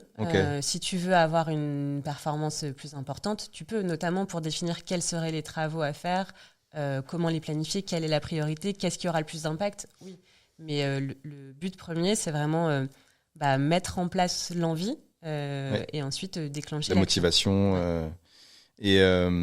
Ok, non mais je trouve que c'est assez drôle. On avait évoqué avec d'autres personnes des Jeux Olympiques aussi, de l'empreinte écologique. Ils disaient à l'échelle du pays, est-ce qu'on pourrait pas créer une espèce de Jeux Olympiques où chaque pays concourt en disant voilà, nous on émet tant, et du coup d'une année à l'autre, ça rejoint un peu cette idée. Super. On peut le proposer à la COP peut-être. Quoi? On peut le proposer à la COP peut-être. À la COP, ouais, je sais pas. Ils ont plein d'autres sujets, j'ai l'impression. Si jamais ils ont un petit créneau. Ouais, je sais pas. Merci Clémence. Le championnat de France des économies d'énergie. On sait qui a gagné cette année ou non? Oui, tu as eu la remise des prix il y a quelques jours. Donc tu as tout le classement sur le site internet. Ok. Et après, on a une petite médaille qu'on peut mettre sur le site, j'imagine, un peu pour bomber le torse un peu en disant. Je pense que tu peux mettre un petit logo en disant. C'est ça qui est important quand même. À la fin, c'est la médaille. Alors, du coup, on va passer à Quentin qui voulait nous parler du sommet international de Nairobi. Ah oui. Où du coup, il y a eu pas mal de discussions sur les sujets du plastique. Ouais. Alors, sujet en cours. Du coup, d'ailleurs, c'est quoi ce sommet international? Parce que j'ai pas du tout suivi moi cette actu-là. Alors, ça a commencé lundi. Ouais. Là, il y a 5 jours. Il y a quelques 175 pays. Juste pour dire qu'aujourd'hui, parce que ça va sortir dans. Oui, on est vendredi. Donc il y a 5 jours. On est début novembre, on est mi-novembre, quoi. Bon point. Ouais. Effectivement, donc en novembre, là, il y a quelques 175 pays qui se sont rassemblés à Nairobi pour la deuxième fois. La première fois, c'était à Paris au printemps dernier, en printemps 2023. D'accord. Et il y aura une troisième édition, il me semble, à Montevideo. D'accord. Ça porte un nom? C'est quoi ce que c'est un sommet? Je l'ai toujours vu. Okay. Le sommet international contre la pollution plastique. Ok. L'idée, c'est pour la première fois d'essayer d'engager un peu l'ensemble des pays sur des mesures pour lutter contre la pollution plastique à horizon 2040. D'accord. Et alors là, et qu'est-ce qu'on va mettre dans ce traité? Ça, c'est tout l'enjeu. L'idée, c'est de se mettre d'accord sur un traité international. Exactement. Pour limiter la pollution plastique. Pour limiter la pollution plastique. Il y a ce problème de la pollution plastique. Tout le monde est relativement d'accord. Maintenant, comment est-ce que on adresse le problème? On adresse le problème. Et là, c'est vraiment le cœur du débat, parce que la première solution qui est mise en avant, notamment par la France, enfin en tout cas on soutient cette approche, c'est la réduction de la production de plastique. D'accord. On coupe le robinet à la source, parce que souvent c'est vrai que avec le plastique on a une approche très déchet. Ouais. On va beaucoup penser le déchet, mais essayer de vider une baignoire qui déborde sans couper le robinet qui continue à couler de plus en plus fort, forcément c'est un petit peu compliqué. Mais ça veut dire quoi, couper le robinet? Parce que du coup ça veut dire que le prix va monter, que on va dire aux industriels vous avez le droit d'une certaine quantité de plastique. Complètement, c'est dire aux industriels, petit à petit fixer des objectifs de réduction de la production. Notamment, il y a une étude de l'OCDE là, donc forcément c'est un peu le sujet du moment, en tout cas dans cette petite niche. D'accord. Donc il y a beaucoup de rapports qui sortent, et il y a un rapport de l'OCDE qui est sorti, pour l'OCDE, pour éviter, parce que donc là aujourd'hui il y a 450 millions à peu près de tonnes de plastique qui sont produites chaque année, c'est énorme. En France? Dans le monde. Dans le monde. 450 millions de tonnes de 450 plastique. millions de tonnes de plastique. Ouais. Alors, sachant que le plastique, 450 millions de tonnes de déchets. Qui deviennent à terme des déchets. Sachant que le plastique, en plus, on parle là en tonnes, mais le plastique, c'est relativement léger comme matériau. Donc, si on pense en volume, on arrive tout de suite sur des volumes énorme. C'est un chiffre aussi qui a explosé par rapport, très rapidement. On est sur une croissance exponentielle.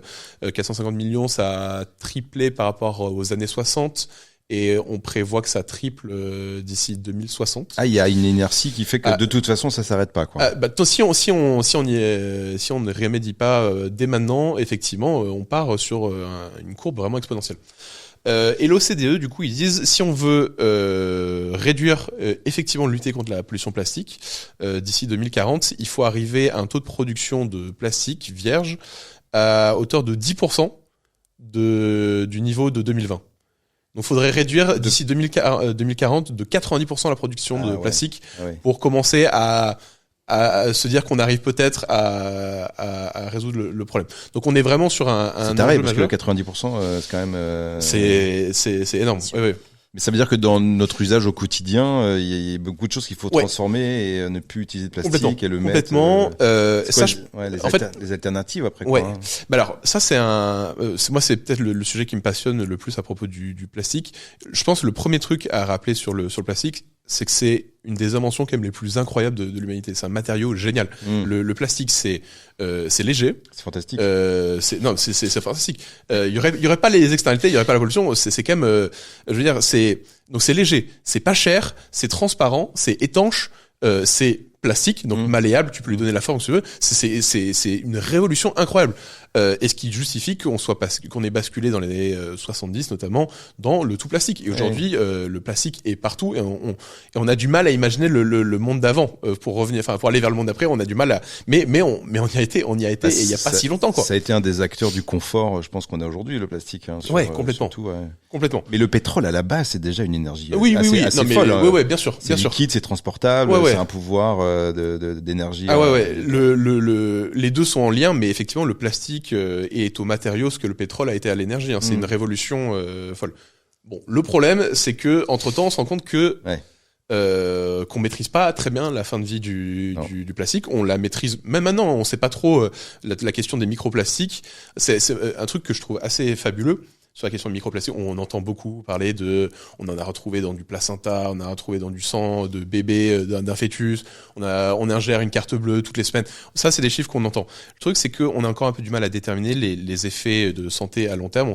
On pense qu'il y en a, mais on est dans cette situation assez unique dans l'histoire de l'humanité où on sait tous qu'on est porteur d'une maladie. On a tous du microplastique dans le sang, tout ça. On sait juste pas encore trop ce qu'elle fait. Mais c'est fou, quoi.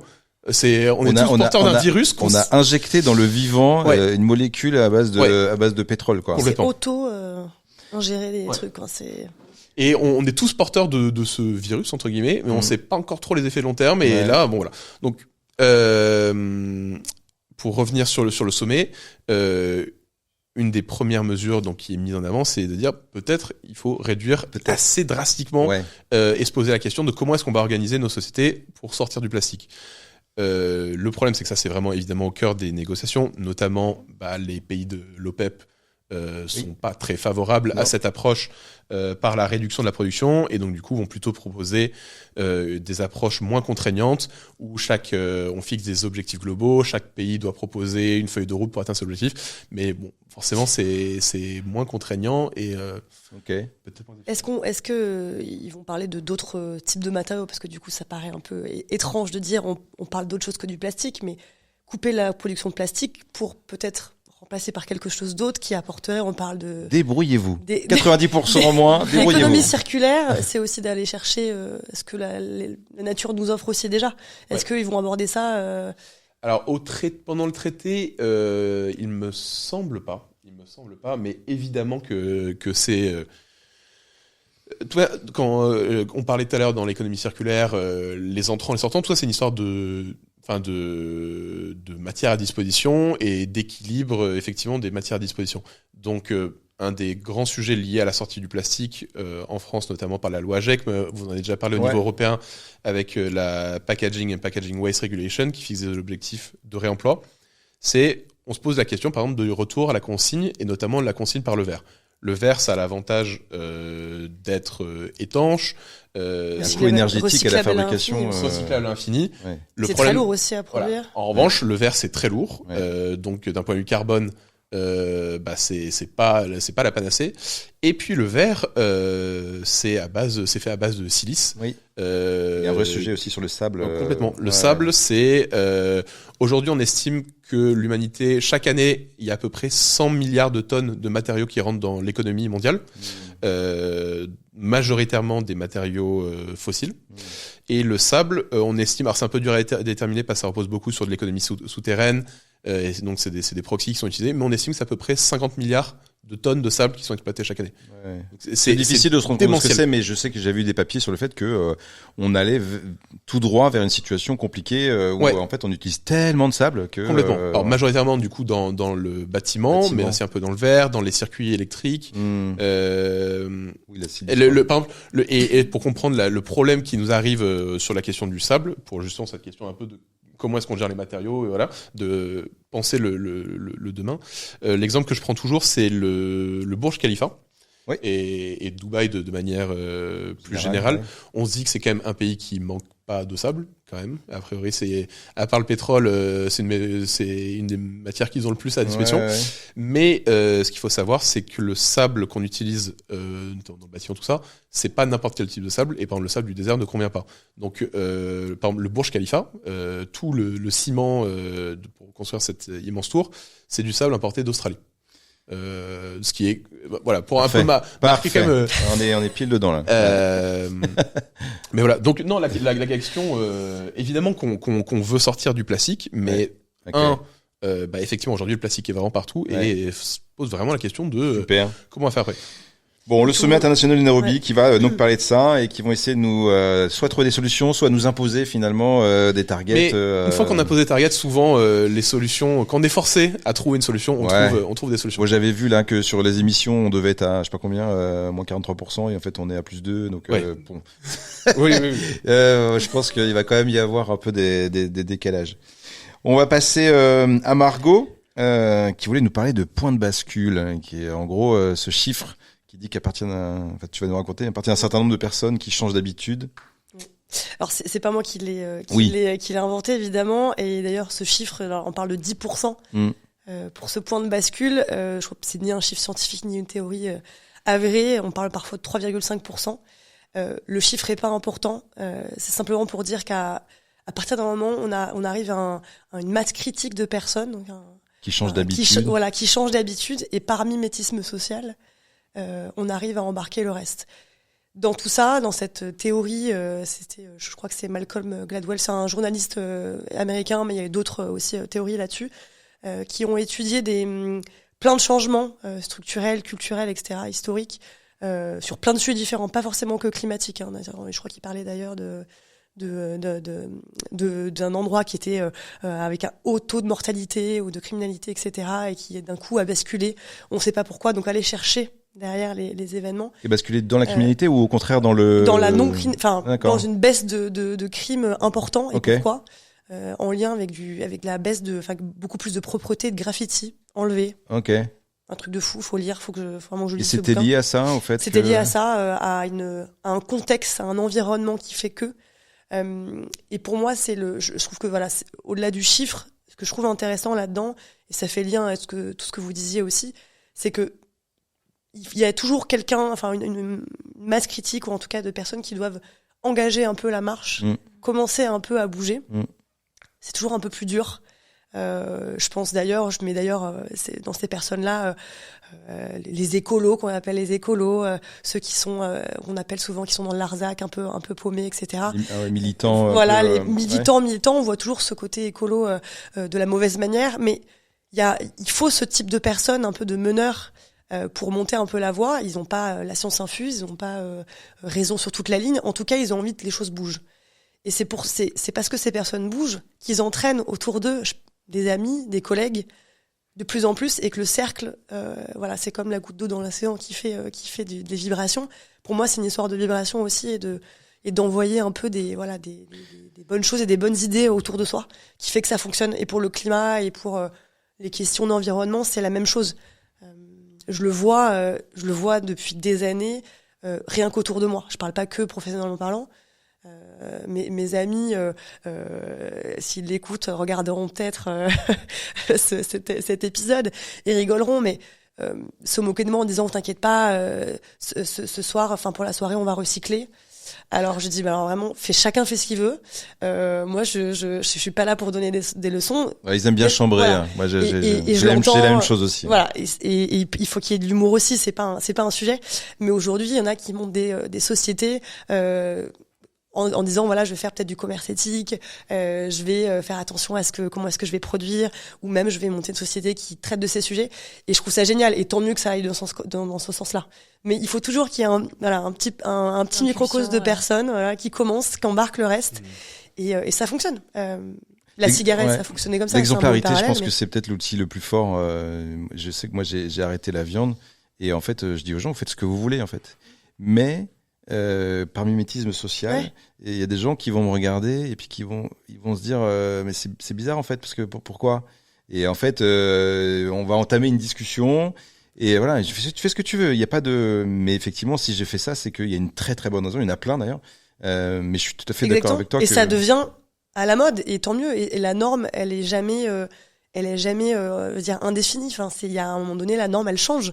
Le problème du militantisme aujourd'hui, je le trouve qu'il est obligatoire, nécessaire, mais il a comme réaction qu'en face il y a des gens qui se crispent. Complètement. Et qui vont rejeter en fait cette façon de faire de l'écologie. Et il y a beaucoup d'entrepreneurs, d'entreprises. Parce que souvent dans le militantisme, on a parlé tout à l'heure de comment il s'appelle, Paric, Timothée Paric, qui parle beaucoup de décroissance, etc.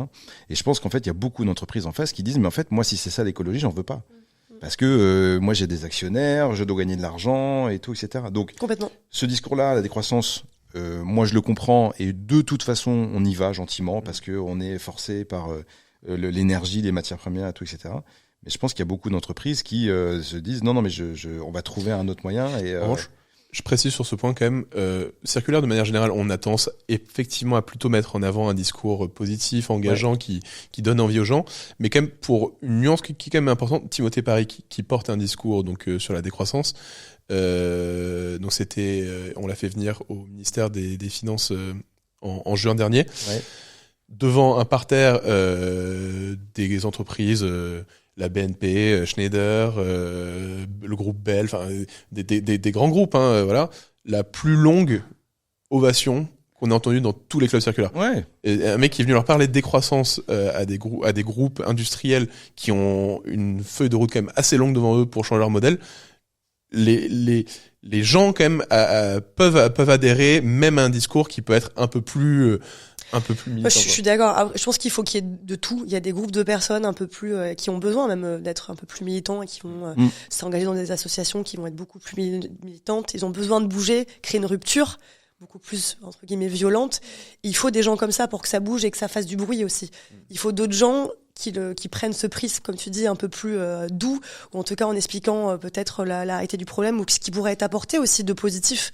Que toujours dire vous allez pouvoir réduire votre facture, etc. Oui, c'est un fait, mais parler de ce qui pourrait être aussi bien avec moins aussi. Ça existe. Il y a des nouvelles fresques qui existent aujourd'hui, c'est génial. La fresque des nouveaux récits, la fresque des nouveaux imaginaires. Je trouve ça chouette et ça n'existait pas il y a 3 ans. Aujourd'hui, moi en tout cas, j'ai envie de parler de RSE ou d'impact de manière positive. Et qu'on s'embarque de plus en plus dans ce système et tant pis s'il y a des gens plus militants et enfin tant mieux. Tant mieux. Et voilà, il faut même si ça peut avoir des conséquences malheureusement néfastes sur la compréhension du sujet. Donc en gros, le discours, moi je sais qu'en face de moi, il y a beaucoup de gens, qui disent de toute façon ce que je vais faire ça ne va pas avoir d'impact. Et en gros, ça fait écho à ce que tu dis, c'est dire en fait si, parce que plein de colibris, 10% de colibris, ça peut potentiellement faire basculer. Il faut pas 50% de la population qui soit d'accord pour changer. Il faut finalement peut-être les 10%, ou en tout cas un plus petit nombre pour qu'on y ait un seuil pas si grand. Pour y arriver, on pensait jamais que la cigarette allait s'arrêter dans les lieux privés et autres. Ça a mis le temps. C'est autre chose. C'est un parallèle un peu différent, mais disons que on peut être un petit nombre et embarquer beaucoup plus de temps aujourd'hui. Sans tordre le bras des gens, sans les obliger, sans imposer. Exactement, et leur montrer ce qui peut être différent ou tout aussi bien en faisant en repensant les choses. Parce que dans la continuité de ça, il y a aussi cette rhétorique sur la liberté qu'on entend beaucoup. Je suis libre de faire, etc. Moi, ce que je réponds aussi, c'est que oui, vous êtes libre d'être dans le déni aussi. Donc la liberté, c'est un terme qui est, je trouve, un peu casse-gueule parce qu'on peut l'utiliser pour effectivement soi, mais on peut l'utiliser aussi pour dire oui, mais tu es libre aussi, comme je disais, de pas avoir envie de te renseigner, alors qu'en fait c'est le début de l'action, quoi. Complètement. Eh je pense qu'on fait partie des 10% en tout cas. Je pense que ça c'est déjà. J'ai l'impression qu'on est là pour ça. Alors on va continuer avec Clémence qui va nous parler. Alors attention, de la crème. Alors crème, ça s'écrit CRREM. Et pas du café crème. Ouais, ça pourrait être rigolo, un petit café crème. Qu'est-ce que c'est que ça? C'est un mot qui te rapporte beaucoup de points au Scrabble. Ouais. Le R, ok. Non, ce que c'est, donc je vais utiliser mon plus bel accent pour que ce soit bien compréhensible. Okay. C'est un outil qui s'appelle le Carbon Risk Real Estate Monitoring. Okay. Donc, quand on remet les mots dans l'ordre en français, c'est un outil de mesure du risque carbone, de la trajectoire carbone appliquée à l'immobilier. Okay. C'est un outil qui est gratuit, en open source, on peut aller sur le site. C'est un outil à l'initiative de l'Union européenne pour permettre aux acteurs de l'immobilier de comprendre la trajectoire carbone de leurs actifs et de mesurer cette trajectoire carbone à celle qui a été définie par les accords de Paris. Donc, on essaye de limiter notre impact à plus 1,5 ou plus 2 degrés. Et donc, tu rentres tout un tas de paramètres. Mon bâtiment, il est comme ça, il est chauffé avec tel système, il est climatisé ou pas, il date de telle année, c'est du bureau ou c'est de la logistique, c'est un entrepôt, etc. Et après, tu rentres les plans d'action de travaux que tu souhaites mettre en place et ça te montre comment ta trajectoire carbone est conforme ou pas aux accords de Paris. Et c'est un outil que vous utilisez chez Ethio ? C'est un outil qu'on utilise, mais en fait, c'est un outil qui est devenu vraiment la référence en termes de mesure carbone dans le monde de l'immobilier. Et je trouve ça assez fort parce que moi, il y a 2 ans, je ne connaissais pas cet acronyme. La première fois qu'on m'a dit CREM, comme tout le monde, j'ai écrit avec un accent grave et puis un E au bout. Je ne savais pas ce que ça voulait dire. Et en fait, en 2 ans, j'ai vu une explosion de l'utilisation de l'outil. C'est devenu un automatisme, en fait, pour tous nos clients ou acteurs de l'immobilier en général, que de se dire je vais mesurer, je vais comparer, et puis surtout ça donne un objectif. C'est les accords de Paris. Et je trouve ça assez intéressant parce que ça te permet de visualiser ce que toi tu préconises en tant que conseil comme action, et ça permet de se dire si je fais ça je suis mieux, si je fais ça je suis encore mieux, et donc tu mets c'est ce monitoring carbone en phase d'action. C'est très concret quoi. Ouais, c'est concret, et puis l'outil c'est un tableur Excel avec beaucoup d'onglets, comme on adore ça, et il évolue en fait. Parce que comme c'est pas un logiciel, ça, c'est un Excel. C'est un Excel à télécharger sur le site. Et là, je crois qu'on a la version. Je vais pas dire de bêtises, je sais plus, c'est 6. Qui c'est qui est derrière ça ? C'est une asso portée par l'Union européenne. D'accord. Et c'est vraiment devenu un. Et les acteurs peuvent l'utiliser seuls. C'est assez intuitif. Oui. Après, tu as un tutoriel. Donc, évidemment, tu peux t'auto-former, mais l'idée, c'est que ce soit assez intuitif, en effet. Et puis après, c'est comme dans tout outil, il faut avoir la data. Si on ne l'a pas, c'est toujours plus compliqué. Ou alors, il faut faire des extrapolations, etc. Mais ce qu'il y a d'intéressant, c'est que ça permet aussi de comparer des pratiques entre différents pays. Et ça, c'est des choses qui ont été remontées, parce que par exemple, nous, en France, on a un mix énergétique qui est très décarboné, donc on n'a pas forcément les mêmes réflexes en immobilier que dans d'autres pays. Et donc, on ne comprenait pas pourquoi, quand on travaille sur un portefeuille européen, certains actifs avaient des bonnes notes, ou c'était facile, ou pour d'autres, ça ne l'était pas. Donc c'est aussi intéressant de comprendre comment travaillent nos voisins européens sur le sujet. Et puis voilà, c'est un outil gratuit, de mesure, de référence, et je trouvais ça intéressant. On peut l'utiliser tout seul en tant qu'entreprise, si on a quand même quelqu'un qui est dédié au sujet, j'imagine, parce qu'il faut aller chercher les données. Exactement. Ou en tant que consultant sur conseil sur les sujets de performance carbone. Ok, CREM. Écoute, je connaissais pas du tout. On va aller regarder. On va regarder tout ça. Tu vas arriver avec un lexique à la fin. Bien sûr. Puis c'est chatoyant. Hein. SFDR, SCSRD. Beaucoup de consonnes. Ouais, CREM. Et du coup, je me rends pas compte. Ça, c'est pour l'immobilier. Il y a sur d'autres verticales, il y a comme ça des logiciels un peu spécifiques qui se créent ou. Écoute, j'ai pas l'impression. Alors, on parle beaucoup de bilan carbone, surtout en France. Chez nous, c'était porté par l'ADEME. Aujourd'hui, c'est une association qui a repris le sujet. Mais c'est un outil qui est franco-français. Je pense qu'il est utilisé dans les pays francophones, mais on n'a pas forcément les mêmes métriques. D'accord. Donc non, je connais cet outil-là pour l'immobilier. Je ne saurais pas te dire s'il y a d'autres verticales qui l'utilisent. Il y a plein de choses encore à faire là-dessus. Alors, Quentin, il nous voulait parler de son pull. Ouais. Et alors du coup, déjà parce qu'il est très sympa. Ouais. Je l'aime bien, il est chaud. Ouais. Mais surtout parce qu'il est troué. Il est troué, voilà, un bon trou quand même au niveau. Je sais pas si on peut monter face cam là. Ouais, au niveau du coude. Voilà. Alors pourquoi un beau trou, hein. Ouais, un beau trou quand même. Ça fait combien de temps que tu l'as? Je me suis donné. Ça fait longtemps. Les gens doivent se dire, mais alors ça y est, ça part en cacahuète. Et il l'a arzaqué là. Ouais. Et donc. Exactement. Pourquoi tu veux nous parler de ton pull alors? Pourquoi est-ce que je suis venu avec un pull troué? Déjà parce que j'essaie d'avoir un rapport plus détaché par rapport à mes vêtements. D'accord. De manière générale, plus sobre. Okay. Voilà. Et ça passe aussi par ça. Mais principalement, quand même, la raison, c'est que une des grandes clés, un des leviers de l'économie circulaire, c'est évidemment le but, c'est de faire maximum usage de ce qu'on a déjà, et donc le réemploi ou la réparation. J'ai un peu le troué. Est-ce que je m'en rachète un nouveau ou est-ce que je me débrouille pour faire réparer celui-là? Et il se trouve que on a en France la chance d'avoir quelques mesures qui vont dans ce sens-là. D'accord. Et notamment depuis le 7 novembre. Donc là, pour nous, ça fait une semaine. Ouais, voilà, la semaine dernière. Ouais. Il y a le bonus réparation qui a été mis en place. Alors, il existe déjà pour l'électroménager. Et aujourd'hui, là, il est maintenant étendu aux vêtements et aux chaussures. Donc, pour un ensemble de points de vente, de points de réparation certifiés, on peut bénéficier, c'est entre 5 et 20 euros de réduction sur des réparations un petit peu du quotidien, des reprises, des boutons, des trous. Ce qui est une super nouvelle parce que j'ai beaucoup d'affaires trouées que je garde parce que ça fait des mois, parfois des années que je les garde, on sait jamais. Mais comment ça se passe la transaction? C'est que tu payes le professionnel, il répare et la réduction est immédiatement appliquée. Tu payes et lui il déclare après à l'État qui lui rembourse la différence. Exactement. Et donc c'est très sympa.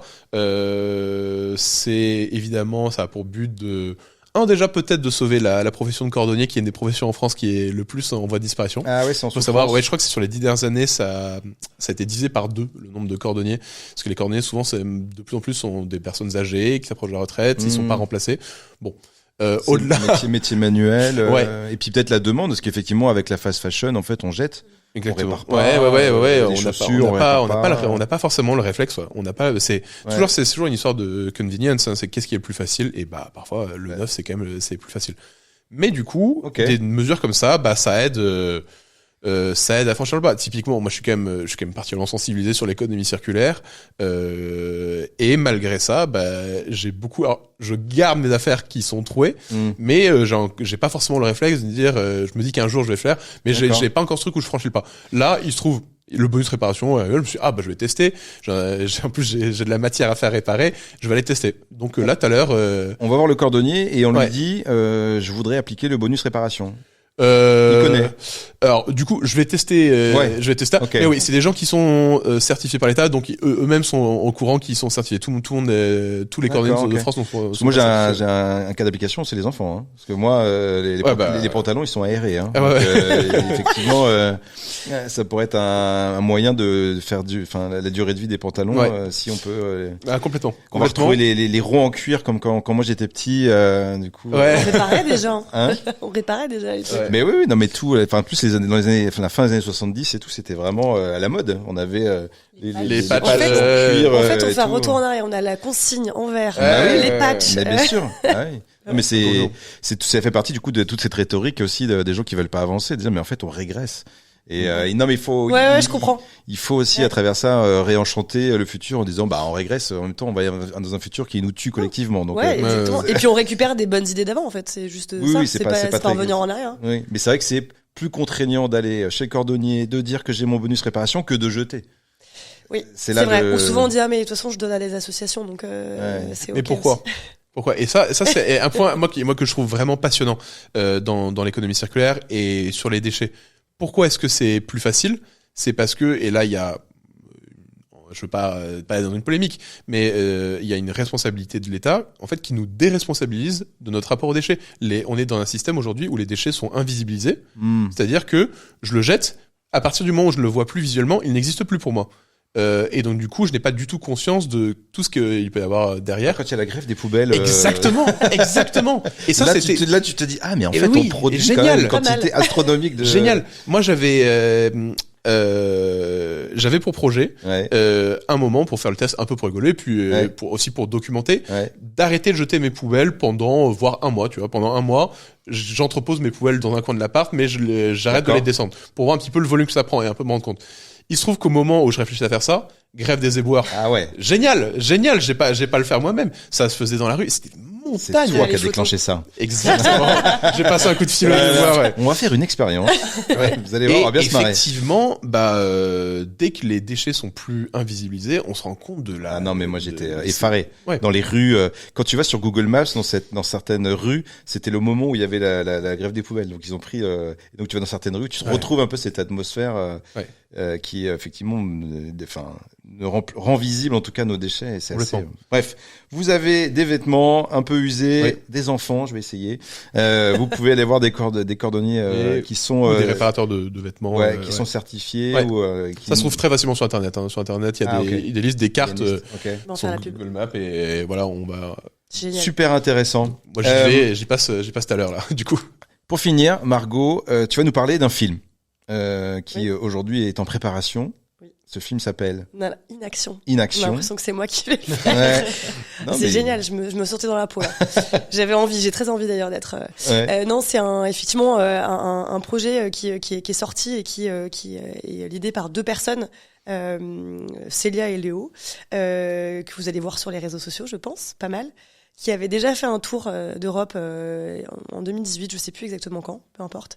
J'avais envie de parler de ce projet, j'espère qu'ils m'en voudront pas. Et donc là, leur projet, et ça boucle un peu tout ce qu'on s'est dit, de faire un projet de film documentaire sur l'inaction. Donc à la fois comprendre les causes de l'inaction climatique, parce que en fait, tu parlais de l'invisible, on parlait peut-être pas des peurs, mais en tout cas des biais un peu ou culturels, etc.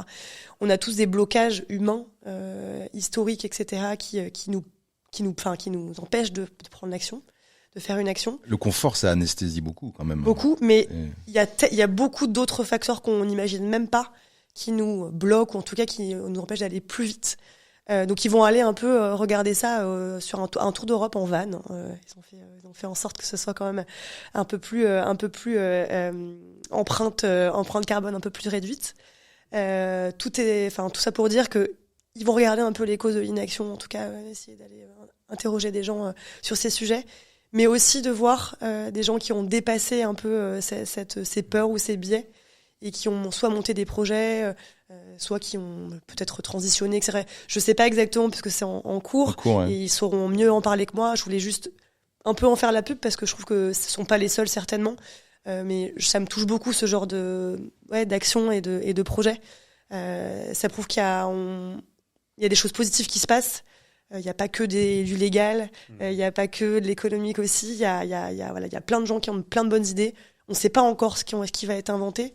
Et c'est moi ce qui me donne l'espoir en fait.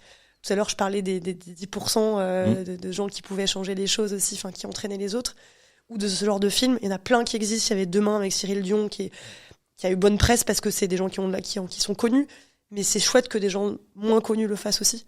Moi, c'est ce qui me donne de l'espoir au quotidien et qui m'aide à me lever le matin, tout simplement. Donc c'est un film aujourd'hui sur le financement participatif. Oui. Ils ont déjà atteint. Ils ont déjà atteint. Ils sont toujours en cours parce que effectivement, il y a toujours besoin de. Bien sûr, ouais. de financement pour la production, le côté technique, les déplacements. Et ce film-là qui sortira, je crois, fin 2024. D'accord. Quelque chose comme ça. Ok. Et des films ou des documentaires qui vous ont marqué peut-être sur ces sujets-là, pas forcément de l'inaction, mais sur le sujet de la transition écologique. Vous avez des exemples ou à part Demain, oui, je pense. Alors, du coup, c'est peut-être un autre prisme qui était plus choquant. Vous avez dû peut-être voir Seaspiracy, qui est un peu comme Cowspiracy. Ah oui, là, il y a la pêche, peut-être une dimension un peu moins positive sur aller regarder, quoique ils en parlent un peu quand même de pratiques un peu plus vertueuses ou de ce qui existe, mais là, c'est peut-être un peu plus choc. Okay. C'est un peu comme tout à l'heure. Je pense qu'il faut qu'il y ait des films un peu plus chocs qui fassent prendre conscience. Et des films qui parlent vraiment des possibles actions et d'un autre monde. Quelque chose de plus poétique presque, quoi. Peut-être, ouais. Moi, j'ai un collègue de Circulaire qui a fait un film qui est sorti en salle en 2023. D'accord. Un documentaire qui s'appelle La Belle Ville. Ok. Je ne l'ai pas vu, mais j'avais envie. Eh ben écoute, La Belle, donc en 2 mots, La Belle Ville. La Belle Ville, ouais, exactement. Et donc le pitch, c'est quoi ? Il a fait avec sa copine, ils ont fait un tour du monde sur les questions d'écologie urbaine et un peu toutes les solutions pour transformer les villes. Et notamment, ils sont allés dans différentes villes du monde où ils ont mis en place ces solutions. Donc, comment reverdir, comment artificialiser les villes, toutes ces questions-là. Comment il y a des vraies questions philosophiques de l'espace qu'on attribue aux voitures, aux gens, aux espaces de partage. Voilà, pour le coup, j'étais allé sans trop d'attentes parce que je le connaissais pour des raisons très différentes du boulot hyper prenant, hyper inspirant. Une belle surprise, quoi. Immédiatement, passage à l'action. Je me suis dit, mais moi je vais à Montmartre. Mais qu'est-ce qu'on peut faire à Montmartre, aller questionner la mairie, qu'est-ce que vous faites, qu'est-ce qu'on peut faire. On va ensemble, si tu veux. Carrément. J'habite à Montmartre aussi. D'autant plus Montmartre il y a un siècle, c'était à la campagne, c'était le maquis de Montmartre. Ouais, des vignes. Et donc hâte de voir aussi ce qu'on peut faire maintenant pour voilà. Donc hyper inspirant. Ouais. Top. Donc Clémence, toi, t'avais pas de documentaire en particulier, mais pour revenir sur Demain, parce que je pense qu'on l'a tous vu et revu. Moi, ce que j'aimais beaucoup, c'était le ton positif. En fait, tu ressors de du visionnage, t'as envie de faire quelque chose. D'accord. Et je trouve que, enfin, c'est ce que tu disais tout à l'heure, le militantisme écologique, il peut vite être excluant parce que trop vertical, trop clivant et rigide. puis Et je trouve que remettre du positif, montrer ce qui existe et encourager par l'exemple pour arriver sur ton point de bascule, en fait, c'est souvent le meilleur moyen de se dire que petit à petit, on peut faire moins pire et donc mieux. Faire partie des 10% de la bascule. Ouais, et puis, être dans une communauté, un collectif en fait, surtout. Complètement. Embarqué. Merci beaucoup Margot, Quentin, Clémence pour ce nouvel épisode. On a appris beaucoup de choses. Vous nous retrouvez sur les réseaux sociaux partout, LinkedIn, YouTube, Insta, TikTok, Spotify. Voilà, vous n'hésitez pas, vous abonnez, vous likez, vous commentez. Et puis à bientôt avec trois nouveaux invités pour parler donc de la transition écologique des entreprises. À bientôt.